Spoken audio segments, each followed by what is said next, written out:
झाले होते. बांगलादेशची NSU north south university ही दहशतवादी अड्ड्यांना समर्पण करणारं केंद्र बनली होती. पण त्यावेळी कदाचित सरकारने त्याच्याकडे दुर्लक्ष केलं किंवा मी म्हटल्याप्रमाणे सौम्य वाटलेला विषय म्हणून त्याच्याकडे दुर्लक्ष केलं गेलं आणि ज्याचं रौद्र रूप आपण 5 ऑगस्ट रोजी अनुभवलं.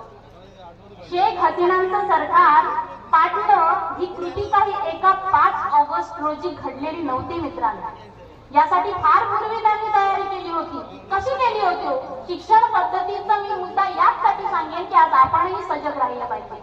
त्यांनी शिक्षण पद्धती काबीज केल्यानंतर जी खाजगी विद्यालय होती त्या खाजगी विद्यालयांमध्ये हिजाबाची सक्ती केली. युनिव्हर्सिटीच्या परिसरामध्ये कव्वाली गायनाचे कार्यक्रम ठेवण्यात आले. म्हणजे जे जे पूरक असेल की आपल्या धर्माचा कट्टरतावाद कसा पसरवला पाहिजे आणि अल्पसंख्याकांना आपल्या धर्माचं पालन करायला